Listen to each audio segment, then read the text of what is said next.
organizar esta tarde. Me voy a permitir presentarles a las personas que estarán a cargo de esta mesa. Le damos la bienvenida a la maestra Sara María Guerrero Tecuanuehue. Le damos la bienvenida, por favor. Ella tendrá como tema generalidades de mecanismos alternos. La maestra en medios alternos es maestra en medios alternos de soluciones de controversias por la Universidad Autónoma de Nuevo León. Actualmente estudia el doctorado en Derecho Penal y también es coordinadora en medios alternos del Poder Judicial. Además fue docente en la maestría en medios alternos de la Universidad Autónoma del Noreste y también es mediadora certificada por los estados de Coahuila, Nuevo León y Tamaulipas. Bienvenida, maestra Sara María Guerrero.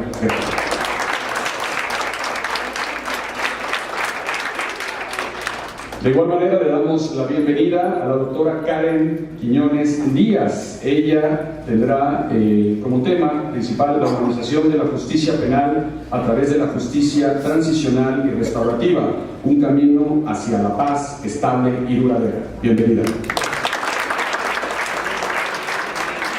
La maestra Karen Andrea Quiñones Díaz es doctorada en métodos alternos de solución de conflictos por la Universidad Autónoma de Nuevo León y es máster en Derecho por la Universidad Santiago de Cali, en Colombia. Bienvenida. Y de igual manera le damos la bienvenida al máster Santiago Ignacio Quiroz Villarreal. Su tema será el derecho humano al acceso a la justicia a través de los medios alternos de solución de conflictos. Él está en representación del Centro de Medios Alternos de Solución de Controversias. Bienvenido, bienvenido, señor. Y leyendo un poquito de su amplio currículum, el máster Santiago Ignacio Quiroz Villarreal es máster en Derecho Constitucional y Políticas Gubernamentales por la Universidad Autónoma de Coahuila, en la Facultad de Jurisprudencia en Saltillo. Además es formador de mediadores y conciliadores, docente certificado por la CETEC y la CEGOV, mediador certificado por Coahuila, Nuevo León y Tamaulipas, además profesor con 20 años de experiencia. Es director del Centro de Medios Alternos de Solución de Controversias del Poder Judicial del Estado de Coahuila desde el año 2012 hasta el presente. Es profesor de cátedra en el Instituto Tecnológico de Estudios Superiores de Monterrey, Campus Saltillo, desde 2016, periodo 2017.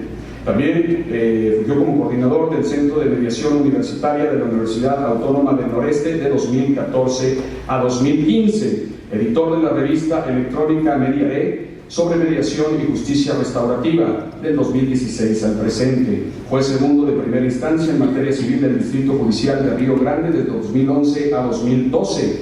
Presidente del Comité de Becas 2012-2015 de la Youth for Understanding de México, AC. Secretario particular del presidente del Tribunal Superior de Justicia del Estado de Coahuila. Además, en cuanto a su educación, maestro en Derecho Constitucional y Políticas Gubernamentales por la Facultad de Derecho de la Universidad Autónoma de Coahuila, Unidad Saltillo. Licenciado en Derecho por la Universidad Autónoma del Noreste, Unidad Saltillo, en el 2014. Además, bueno, ha sido ponente en varios países con diversos temas, países como México, Tailandia y España. Así que, con un fuerte aplauso, le damos la bienvenida al máster Santiago Ignacio Quiroz Villarreal.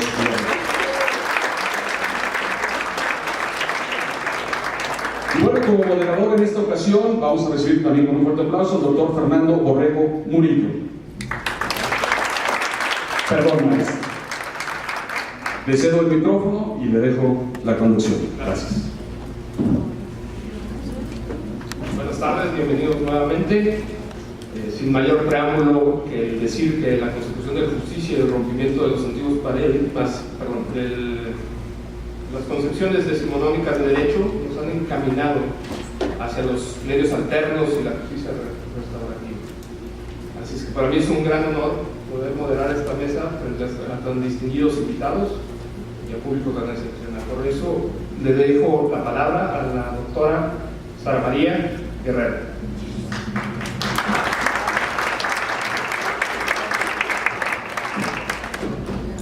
Hola, buenas tardes. Estoy muy contenta de estar esta tarde con ustedes hoy y quisiera hablar un poquito sobre los mecanismos alternativos y mi experiencia personal dentro de esta área. Y antes de empezar con el tema, quisiera que me pudieran levantar la mano si alguien ha escuchado hablar sobre mecanismos alternativos anteriormente. Ok, bueno, es menos de la mitad de los que estamos nosotros presentes el día de hoy, y yo creo que les va a gustar mucho todo lo que veremos en la mesa el día de hoy. Los mecanismos alternativos son formas de resolver conflictos diferentes a las jurisdiccionales o administrativas. Son formas alternativas de solucionar problemas que se tienen del día a día o conflictos que se van elevando poco a poco, ¿sí? Estos mecanismos alternativos tienen sus orígenes desde hace muchísimo tiempo. Se puede decir que desde el momento en que existió la humanidad como tal. La mayoría de las personas, cuando empezamos, bueno, como humanidad empezamos a agruparnos, empezamos a tener conflictos. Los conflictos son choques de idea que producen problemas casi siempre, o los vemos de esta manera. Los conflictos en sí no son ni buenos ni malos. Podríamos decir que son como el fuego. El fuego puede ser bueno, puede ser malo, ¿sí? El fuego calienta, el fuego transforma los alimentos, ¿sí? Nos da luz, pero también el fuego puede llegar a destruir, a quemar, ¿sí? A dañarnos en un momento dado. Lo mismo pasaría con los conflictos. Al momento en que nosotros gestionamos los conflictos de una manera adecuada, la resolución va a ser positiva para las partes. Una de las ventajas que se tiene en los mecanismos alternativos es de que son las mismas partes en conflicto quienes pueden resolver su controversia a raíz de las necesidades e intereses que están teniendo, ¿sí? Tomándolos en cuenta y igual las circunstancias en las que están viviendo, y juntos poder llegar a un buen acuerdo. Esa es una de las ventajas que tienen los mecanismos alternativos. En general, son varios los mecanismos que podemos tener en nuestro país, como son la mediación, la conciliación, el arbitraje, la evaluación neutral, o también que es conocido como amigable composición, ¿sí? Y la justicia restaurativa. Cada uno tiene una visión y una forma de hacer las cosas. Lo bonito de los mecanismos alternativos, o lo que en particular a mí me llamó la atención, es de que no está abocado solo a una área en específico, ¿sí? Puede ser utilizada en todas nuestras áreas de la vida. Por eso es que es muy enriquecedor, porque toca muchas fibras como humano, ¿sí? Te ayuda a resolver el conflicto de manera pacífica, de manera pronta, económica también, y sobre todo externando emociones y sentimientos. Podemos utilizar los mecanismos alternativos en varias materias, como podrían ser la familiar, la civil, mercantil, la comunitaria, escolar, ¿sí? Problemas con alumnos, maestros, exponer necesidades, intereses y poder llegar a acuerdos satisfactorios. Los mecanismos alternativos tienen unos principios básicos. Esos principios básicos son los que rigen los procedimientos en todo momento. Viene siendo la voluntariedad el principio más importante dentro de estos mecanismos alternativos. Esto quiere decir que se necesita que las partes quieran intentar un procedimiento de esta índole para poder llegar a una solución. Esto en un principio a lo mejor nos podría dar una idea errónea, decir, bueno, pues es voluntario, ¿quién va a querer acercarse con la persona que tenga un conflicto y estar frente a él o frente a ella si es él o ella la que me está haciendo daño, ¿sí? El hecho de que sea voluntario hace que hagamos las cosas de diferente manera, ¿sí? Es acercarnos un poquito a lo que es la cultura de la paz, al conocimiento de qué es lo que a nosotros nos está afectando, qué es lo que queremos que llegue a suceder en un momento dado, y que no haya otra persona que esté decidiendo por mí. Cuando hay voluntariedad, generalmente se llegan a acuerdos que sean propicios para que tengan buen puerto, ¿no? Una buena finalidad dentro de los problemas que se están teniendo o los conflictos que se están teniendo como parte. Hay unas premisas de la mediación que quiero traer un poquito a la mesa del psicólogo Haynes. El psicólogo Haynes nos decía que hay 8 premisas de la mediación, y la primera de la que él nos habla es que todas las personas no queremos tener conflictos, ¿sí? Al contrario, queremos estar en paz.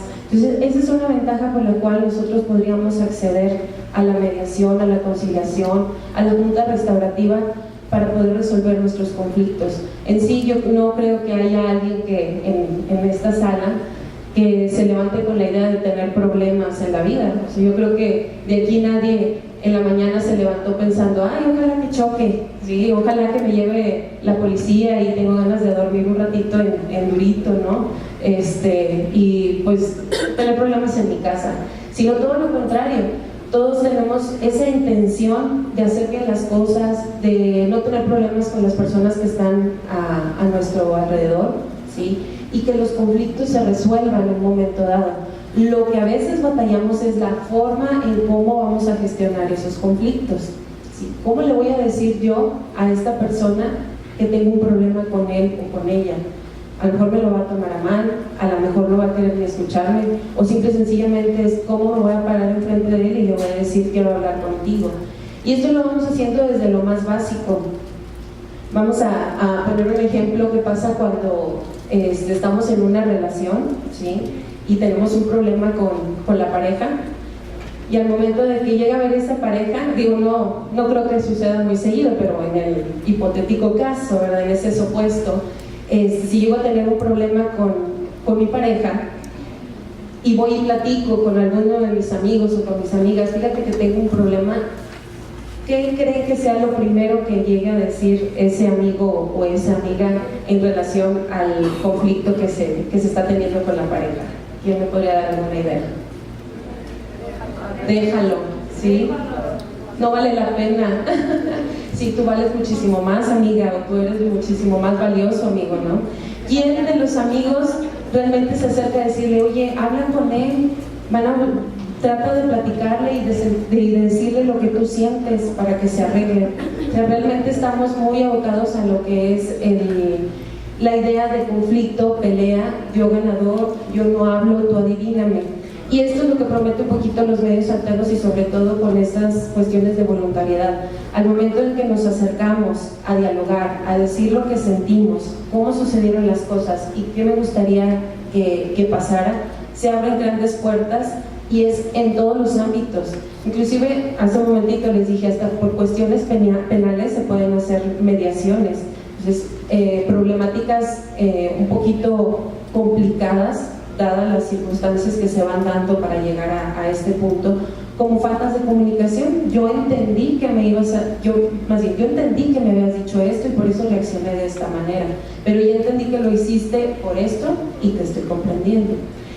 Otra de las ventajas de los procedimientos de medios alternos es que son neutrales. Nosotros en mecanismos alternativos tenemos que tener una tercera persona que sea imparcial y neutral y que ayude a manejar el conflicto, la problemática de una manera adecuada. No podemos ir con el abuelito, no podemos ir con la comadre, no podemos ir con la mamá, porque si no va a haber esa parcialidad. Necesitamos una imparcialidad. Entonces, son neutrales y son imparciales.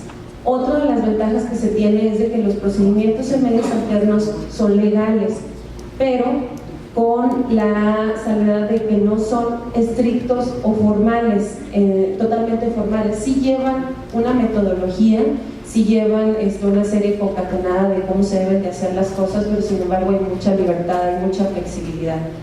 Y otro de los puntos que también es muy importante dentro de los mecanismos alternativos sería la cuestión de la confidencialidad.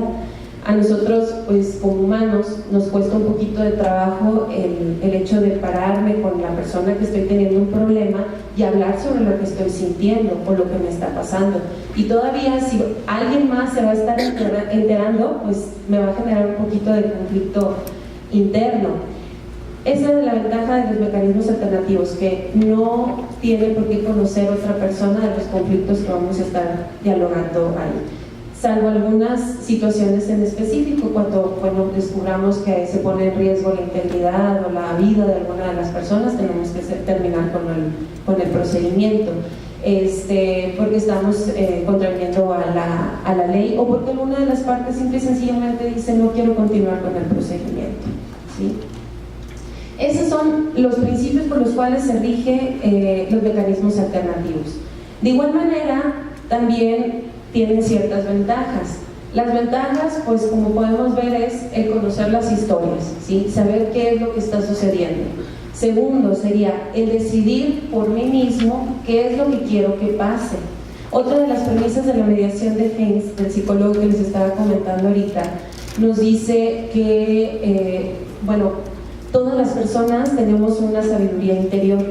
Entonces, si escarbamos dentro de nosotros, vamos a encontrar la mejor forma de resolver el conflicto, sin que otra persona me lo esté diciendo. Cuando otra persona me dice qué es lo que tengo que hacer, me limita un poco en mis decisiones o en mi actuar, porque creemos que lo que dice la otra persona puede ser lo mejor, o porque a lo mejor lo que yo estoy pensando no es lo adecuado, o hay otra manera en que la puedo yo mejorar mi forma de resolver el problema que estoy teniendo.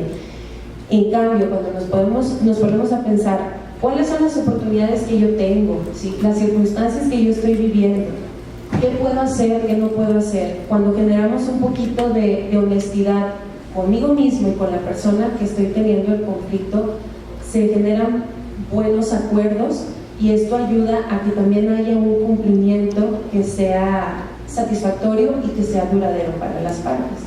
Otra de las ventajas es de que son procedimientos muy cortos en comparación a los administrativos o a los judiciales, ¿sí? Y también otra de las situaciones es de que se expresan, como les he comentado en varias ocasiones, emociones y sentimientos. Historias también se dan a conocer, y entiendo el porqué y el para qué de las cosas. Una ventaja que también es muy importante dentro de estos mecanismos alternativos, ¿sí?, es la economía, ¿sí? Son procedimientos económicos en tiempo, económicos en dinero y económicos en cuanto a desgaste emocional. Si nos ponemos a pensar, cuando tenemos un problema, inclusive hasta lo llegamos a sentir en varias partes de nuestro cuerpo, ¿sí? Ya tengo un problema yo y ya me está doliendo el estómago, ya tengo colitis, ya empiezo con dolores de cabeza, ¿sí? O ay, voy a ver a esta persona otra vez, sí, chévere, me lo va a topar. Entonces, al momento de que yo hablo, expresamos y nos comunicamos, llegamos a soluciones buenas y sobre todo a esa satisfacción personal y hasta física en muchas de las ocasiones. Mi invitación aquí sería más que nada que pudieran darse la oportunidad de conocer los mecanismos alternativos, que sepan que hay formas alternas de solución de problemas, ¿sí? Que no todo es pelea, que también podemos dialogar y que se puede hacer con la persona que yo estoy teniendo el conflicto. Sé que como humanos es muy difícil que nosotros podamos hablar probablemente a solas con esta persona, y más cuando la vemos de frente y lo único que pasa cuando habla la otra persona es de que escuchamos como un radio desintonizado, ¿sí? Empieza a hablar y decimos, híjole, este dice pura basura, ¿no? O no está diciendo nada coherente, o lo que dice para mí no me sirve para nada. ¿Qué pasa? Que también necesitamos que haya un puente de comunicación, que es un facilitador, en este caso un mediador, un conciliador, o simple y sencillamente facilitador, que puede ser de justicia restaurativa también, que nos ayude a entendernos, a dialogar, a con las herramientas de la comunicación poder platicar, ¿sí? Hablando se entiende la gente y podemos llegar a buenas soluciones. Entonces, les dejo la invitación. Ahorita vamos a continuar hablando del tema más profundamente. Yo quería que conocieran desde la perspectiva más sencilla, que son los mecanismos alternativos y que puede ser en cualquier área de nuestra vida, desde la personal, laboral, comunitaria, y algunas situaciones ya legales también se pueden llevar a cabo dentro de procedimientos de mediación. Bueno, pues muchas gracias. A continuación, le cedo el uso de la voz al maestro Santiago Quiroz Villarreal con el tema El derecho humano al acceso a la justicia a través de los medios alternos de solución de conflictos.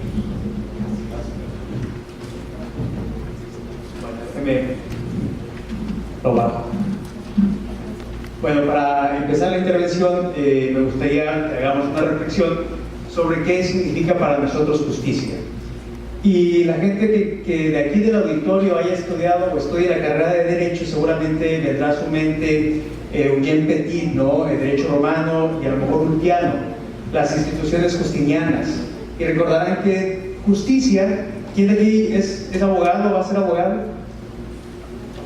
Entonces, me pueden decir, cualquiera de ustedes, con toda facilidad, la frase que nos hace que nos aprendamos como abogados de qué es justicia, según Ulpiano.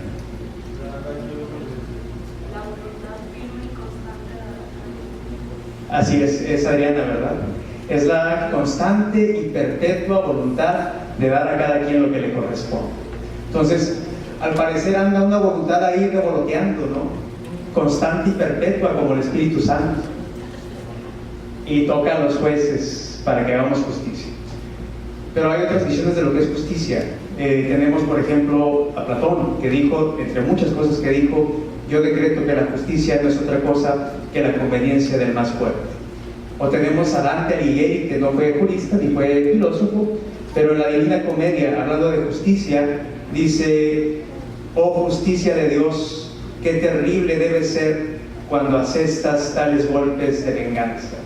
Entonces, justicia penal y venganza. O tenemos a lo mejor al Premio Nacional de Literatura en los 40s, Rojillo. Si estuviera vivo aún, estaría en contra del nuevo aeropuerto internacional de la Ciudad de México. Este hombre se llamó José Revueltas. Se dice que José Revueltas estuvo preso en Lecumberri, cuando Lecumberri todavía funcionaba. Y se dice que en la piedra inscribió sobre la justicia penal: en este lugar maldito donde reina la tristeza, no se castiga el delito, se castiga la pobreza. Y entonces nos ponemos a hacer una reflexión más profunda de qué es justicia. ¿Qué será justicia?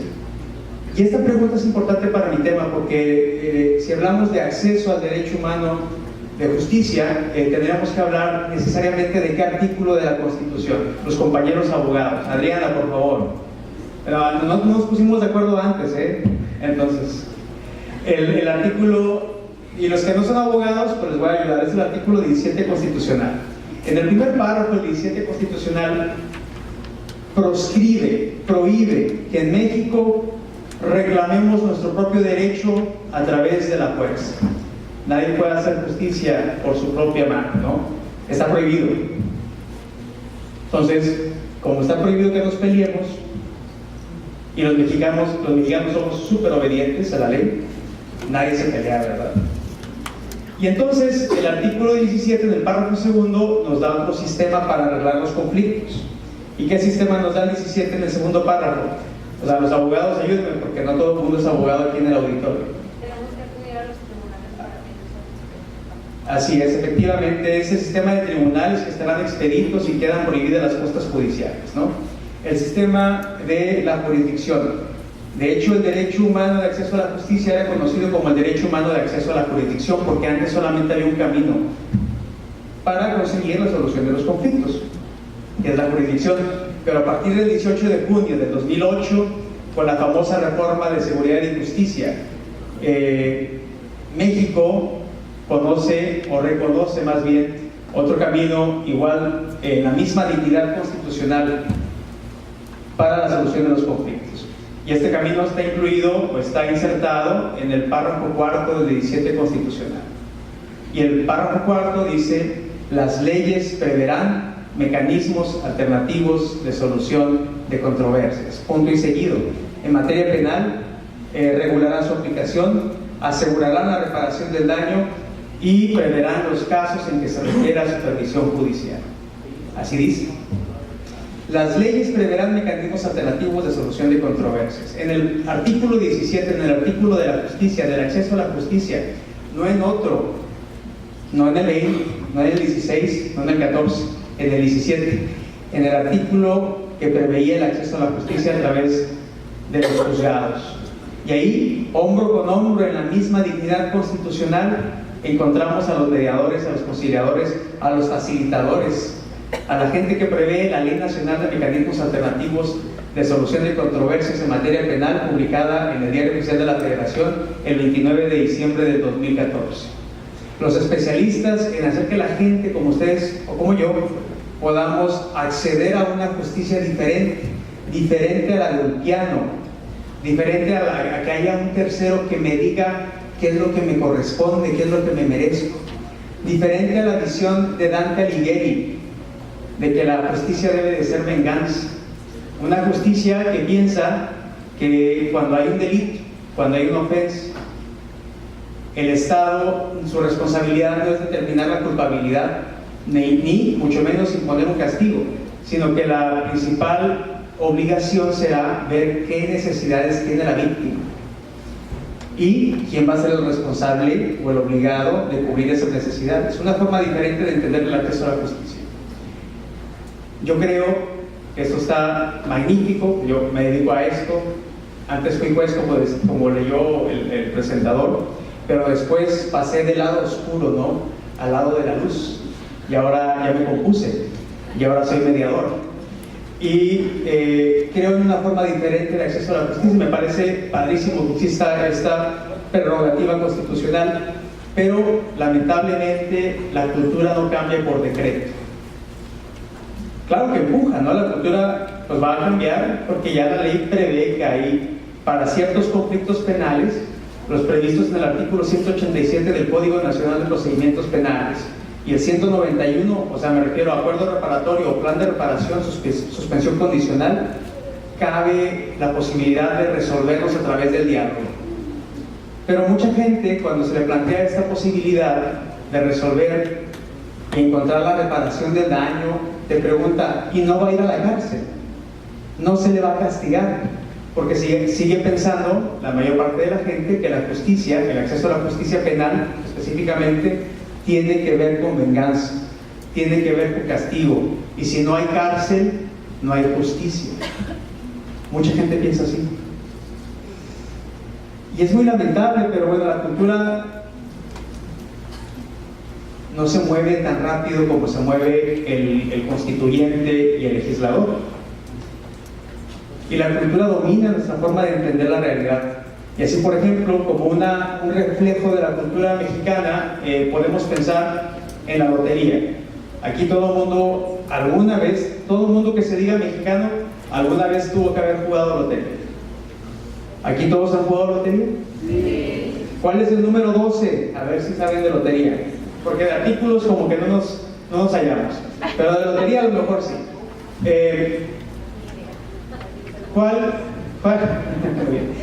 ¿Cuál es el número 12 de la lotería? El valiente y buenas, así es.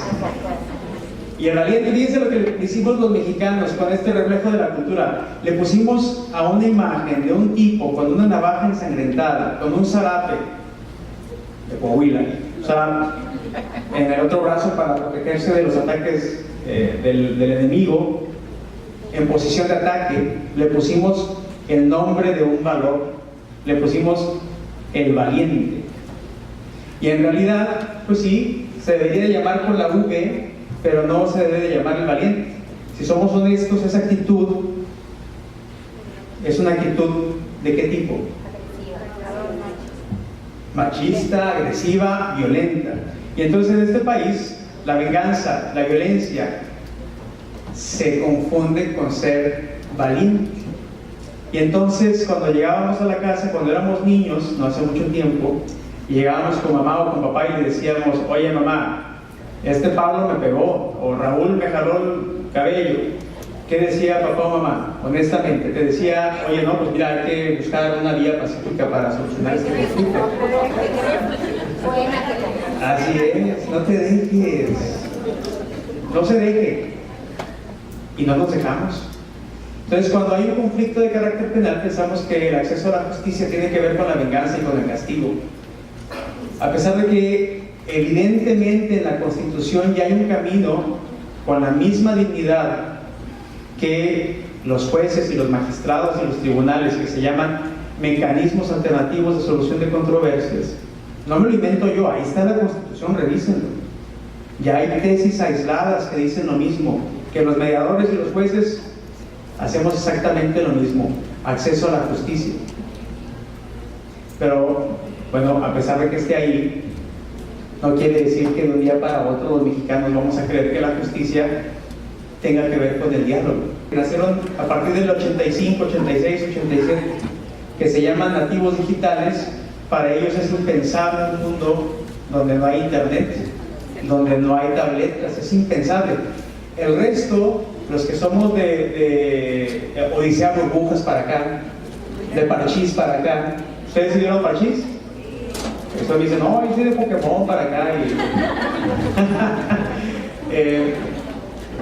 Para nosotros los que no nacimos con el internet, estamos migrando a esta era digital. Para muchos de ustedes, y para mí también, que nacimos sin mecanismos alternativos de solución de controversias como un derecho humano, cuando nos lo plantean por primera vez, nos suena utópico, nos suena raro, porque nos hace mucho eco la cultura de que no me voy a dejar. Es más, lo dijo Benito Juárez, cuando hablaba de justicia. Benito Juárez decía: a mis amigos, justicia y gracia, y a mis enemigos, justicia a secas. Fíjense, lo dijo también Charles Dickens. Dice Dickens sobre la justicia: la caridad comienza en mi casa, la justicia en la puerta de al lado. El reto más importante, evidentemente, no es el marco legal o si efectivamente los mecanismos alternativos son un derecho humano o constituyen una garantía del derecho humano de acceso a la justicia. Eso ya está más allá de cualquier duda. El reto no es de carácter legislativo, es de carácter cultural. Y cuando a mí, como director del Centro de Medios Alternos, me preguntan mis demás homólogos, ¿cómo vamos? ¿Qué hay que hacer? Hay que hacer más publicidad, hay que hacer una obra de teatro. Ustedes no son muy creativos, ¿no? Es en serio, una obra de teatro. Es muy padre, ¿verdad? Que hay que ser así artísticos. Yo les digo que el reto de este cambio es de carácter cultural. En el momento en que México empecemos a pensar en otras cosas diferentes a las que en la que nos entretenemos, seguramente el brinco va a ser cuántico. Dijo Fernando Vallejo, colombiano y naturalizado en México, que escribió una novela magnífica que te la lees en media tarde, La Virgen de los Sicarios. Dijo de los colombianos, pero habla más bien de los mexicanos, que cuando la humanidad se sienta frente a un televisor a ver 22 adultos infantiles perseguir una pelota, no hay esperanza.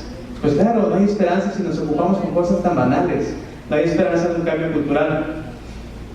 Sin embargo, les puedo decir lo siguiente: por las mesas de mediación del Poder Judicial del Estado pasan acuerdos desde los más sencillos de disculpe usted, vecino, no le vuelvo a poner la camioneta en su entrada, hasta los millones de pesos en materias civiles, mercantiles, hasta acuerdos reparatorios en homicidios culposos, en lesiones graves y gravísimas, dolosas y culposas, en robos, todos los robos y violencia en las personas.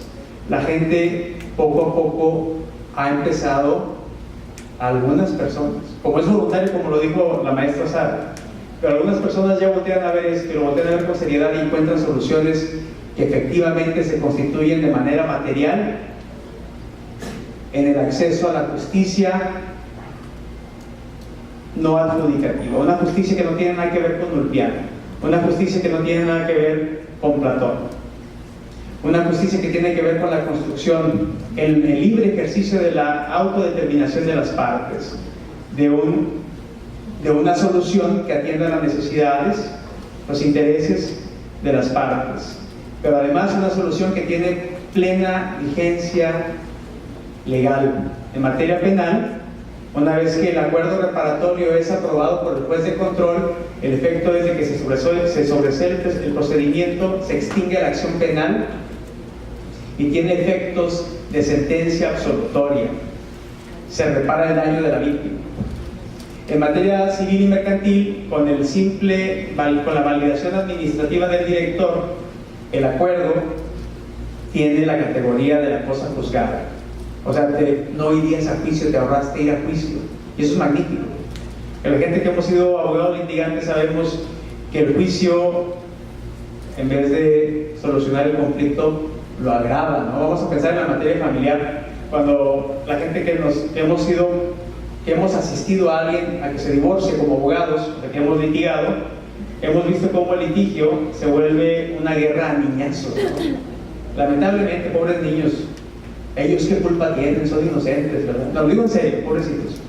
Y en mecanismos alternativos la justicia es una justicia de mucha calidad, porque el acuerdo que se logra en mecanismo alternativo tiende a proteger los intereses de los menores por acuerdo de los padres. Tiene muchas ventajas. Las legales ya las abordé, las más emotivas también las abordó Sara Guerrero, y creo que si pudiera resumir todo esto que le estoy diciendo, es que es complejo entender que hay una forma diferente al juicio o agarrarnos a golpes de arreglar los conflictos, pero la hay. Y es difícil entenderlo en este país donde nos peleamos hasta por la mirada, ¿no? En este país nos peleamos por cómo me ves, y va la gente por la calle caminando y ¿qué me ves? ¿Soy o me parece? ¿No? O me barrió con la mirada, ¿quién se cree? Estaba bien.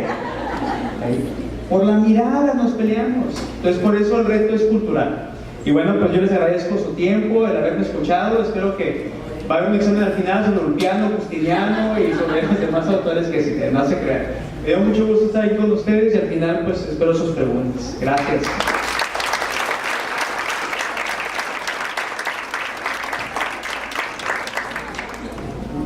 Muchas gracias, maestro Santiago. A continuación les doy el uso de la voz a la doctora Karen Quiñones Díaz con el tema de la humanización de la justicia penal a través de la justicia transicional y restaurativa, un camino hacia una paz estable y duradera.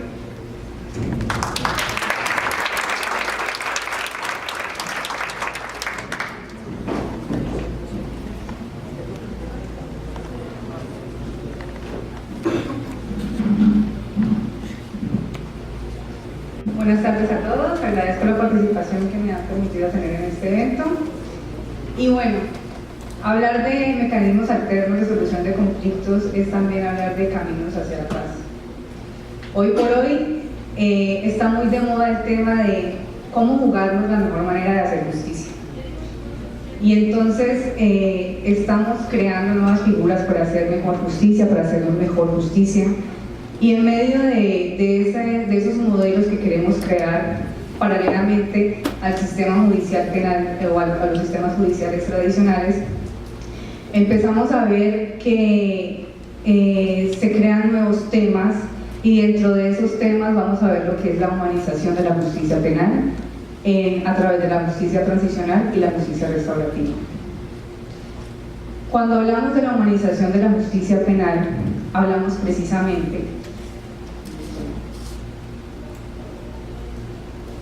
precisamente de esa nueva forma por juzgarnos una mejor justicia dentro del campo que corresponde con una conducta delictual. Entonces, situados en ese contexto que es la comisión de un delito o de una ofensa, vamos a ver, van a aparecer los derechos de las víctimas, y dentro de esos derechos de las víctimas vamos a ver que tratamos de jugar con lo que es el tratamiento que se le da al victimario, o los temas de retribución, entendida como la forma en que vamos a aplicar un castigo al victimario, y la forma en que vamos a tratar a la víctima o que vamos a reparar a la víctima de esa ofensa. Esa manera de cómo venía viéndose eso en un pasado y cómo lo estamos entendiendo nuevamente, es a lo que le llamamos humanización de la justicia penal. Antes estábamos centrados en la forma en que íbamos a castigar al victimario, qué tipo de castigo se le iba a aplicar, cómo se le iba a aplicar y cuánta duración iba a tener. Hoy por hoy, los nuevos sistemas de justicia penal propenden porque se dé una mirada un poco más humanizada y un poco más inclinada hacia la víctima, a saber que ella también como ofendida merece un trato también importante dentro de esa dinámica que es la conducta penal. Entonces, vamos a ir pasando de lo que es ese trato solamente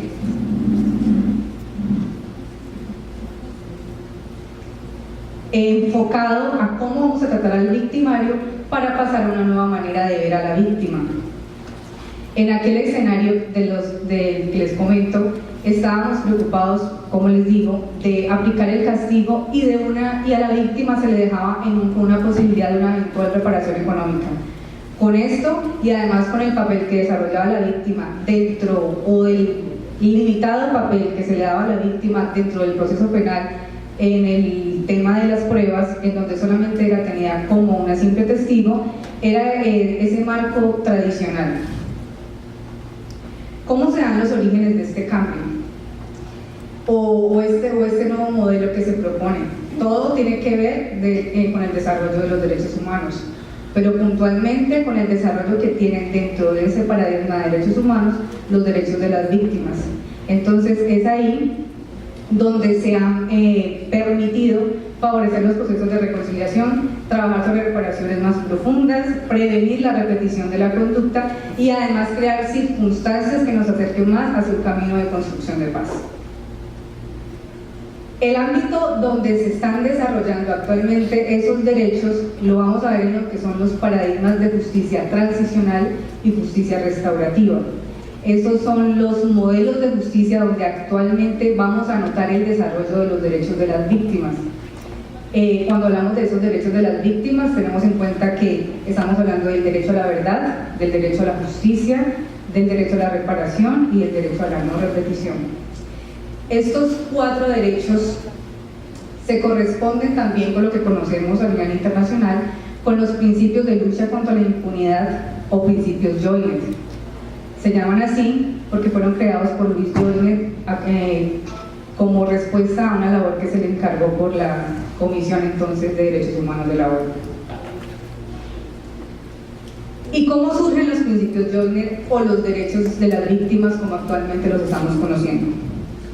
Surgen pues como todo, como se desarrolla el derecho, a causa de las circunstancias, de los problemas sociales que nos enfrentamos hace algunas décadas y puntualmente de lo que tiene que ver con lo que sucedió desde 1970 hacia acá.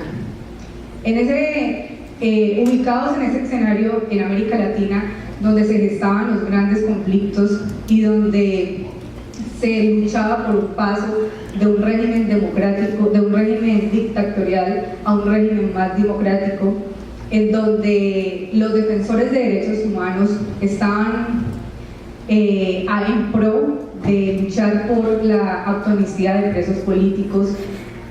Es en ese contexto donde empieza a hacer carrera el tema de la impunidad. Entonces ya décadas posteriores empezamos a ver el tema de las autoamnistías y es cuando la voz de las víctimas empieza a tener efecto porque estas empiezan a clamar por su justicia y decir, aquí estamos, necesitamos justicia. Las leyes de autoamnistía lo que hacen es ofender nuestros derechos y toda esta serie de circunstancias y de negociaciones de paz entre conflictos armados y como eso lo hemos vivido más acá en América Latina, entonces empieza a tocar las puertas y a abrir la conciencia de la comunidad internacional. Y es dentro del seno de la comunidad internacional donde se empieza a hacer propuestas para crear o desarrollar este tipo de derechos que dieran un trato más benigno a la víctima que había estado relegada por mucho tiempo. Entonces es preponderante ahí la labor de la Comisión de la Corte Interamericana de Derechos Humanos y puntualmente ese despertar de conciencia lo encontramos en la Declaración y Programa de Acción de Viena. El derecho a la verdad, cuando nos hablan del derecho a la verdad, estamos centrados en esa prerrogativa a favor de la víctima, donde ésta tenga el derecho a conocer las circunstancias en las cuales se cometió ese delito que ha infligido tanto daño a su persona, en que sepa, en que pueda tener una respuesta a la pregunta que se hacen todas las víctimas y es ¿por qué a mí?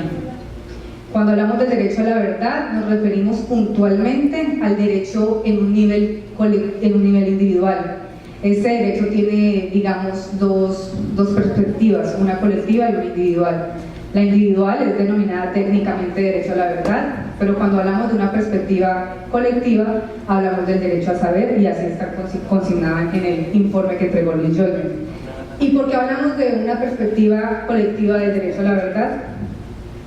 Porque si bien con la comisión de una conducta punible se afecta en su persona a la víctima de manera directa, también vemos que la sociedad indirectamente siempre va a estar afectada por la comisión de cualquier conducta punible. El derecho a la justicia, del que nos ilustraba ahorita nuestro maestro, tiene que ver dentro del campo del derecho a la víctima con tener un recurso efectivo para poder lograr que su opresor sea juzgado de un lado y también para que logre a través de ese medio ser reparado.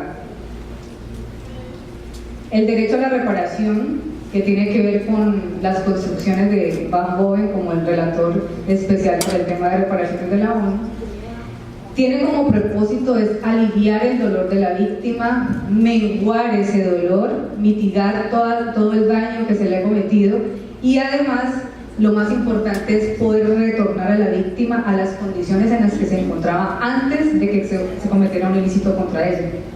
Pero más allá de retornarla a esas antiguas condiciones, hablamos ahorita de una reparación integral. Y esa reparación integral tiene que ver con retornar a la víctima a mejores condiciones incluso de las que se encontraba antes de que fuera afectada. Las garantías de no repetición, como les decía, estos derechos se dan en un contexto internacional y es por eso que cuando vemos las garantías de repetición se nos refiere que son la disolución de grupos paraestatales, la derogación de todas las disposiciones de excepción y la separación del cargo de los altos funcionarios implicados en las violaciones graves. Estos derechos, si bien son un modelo a seguir, son solamente nombrados, pero no son limitados. Es decir, cada contexto va a ir marcando qué tipo de trato merece la víctima. Si solamente va a quedar bien reparada con la garantía de estos derechos o si va a necesitar de otro tipo de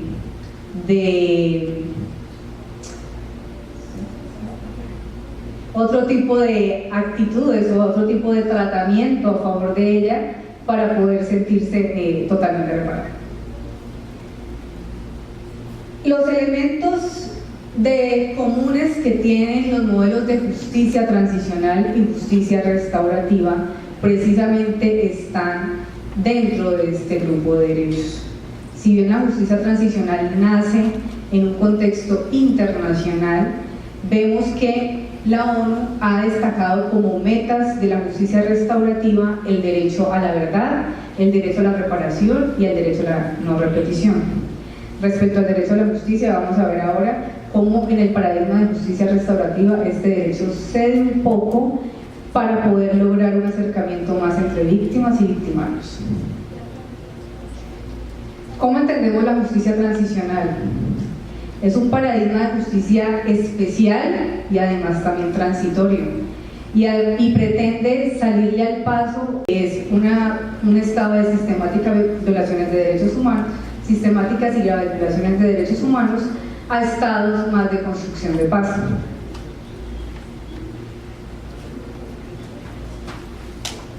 Cuando hablamos de graves violaciones a los derechos humanos, nos referimos a conductas como el asesinato, la tortura, la servidumbre y la esclavitud. Estos derechos, estas conductas delictivas van a afectar el núcleo de derechos, el derecho a la vida, el derecho a la integridad y el derecho a la libertad. Por lo tanto, hablamos de un paradigma de justicia que nos está protegiendo los derechos de primera generación, derechos civiles y políticos. La justicia transicional entonces se gesta dentro de un contexto internacional y para el tratamiento de macro conflictos.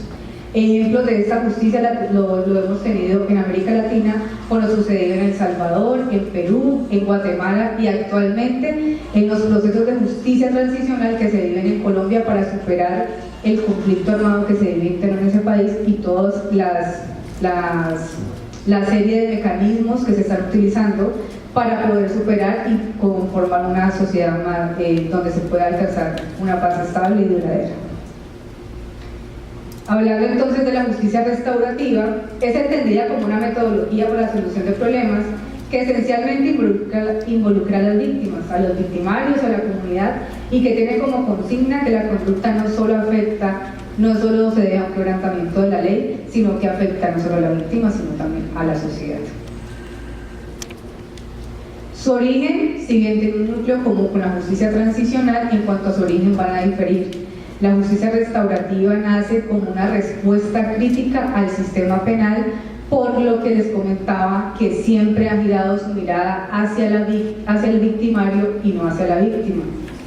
Dentro de este modelo de justicia, si bien no va a haber un castigo de manera retributiva para el victimario, sí vamos a ver que dentro de él va a asumir su responsabilidad y todo el sistema va a girar en torno a la reparación del daño. El derecho a la justicia en el modelo de justicia restaurativa es un derecho entonces que cede, pero cede en favor de que se haga un acercamiento y se realicen procesos democráticos y más profundos donde víctima y victimario van a velar por la mejor manera de hacer una reparación. Todo esto obviamente va a redundar en lo que son caminos hacia sociedades más pacíficas, donde haya una paz estable y duradera y donde se garantice la no repetición de la conducta a la víctima que ha sido ofendida. En este tema de el derecho a la justicia o el manejo que se le da al derecho a la justicia dentro de este paradigma de justicia restaurativa, es donde se auxilia por la justicia restaurativa el modelo de justicia transicional. ¿Por qué? Porque actualmente cuando tenemos temas de impunidad a nivel de macro conflictos, el primer tema que se pone en el centro de la mesa es el tema de la impunidad y las tensiones que se dan entre la mejor manera de garantizar justicia y la mejor manera de alcanzar la paz. Entonces es ahí donde el paradigma de justicia restaurativa entra a auxiliar el tema de justicia transicional para poder lograr un acercamiento entre víctima, victimario, lograr una reconciliación y así acercarnos o construir una sociedad más pacífica donde la paz sea estable y duradera. Y ya para concluir, entonces estas pequeñas reflexiones van encaminadas no como una propuesta que abandera el aniquilamiento del castigo dentro de los paradigmas de justicia penal, sino más bien una manera de entender que hay modelos que vienen a integrar la justicia y que revolucionan la manera en que podemos hacer justicia para bien lograr ese derecho a la justicia. En la manera en que mejor nos hagamos justicia, pues más nos vamos a acercar a sociedades más pacíficas. Y además son los paradigmas de justicia transicional y justicia restaurativa los que están permitiendo en este tercer milenio el desarrollo de los derechos humanos de las víctimas. Gracias. Gracias a la doctora Sara María Guerrero de Coahuila, a la doctora Karen Quiñones Díaz y al maestro Santiago Ignacio Quiroz Villarreal por sus exposiciones. Muchísimas gracias, un aplauso para ellos. Y en este momento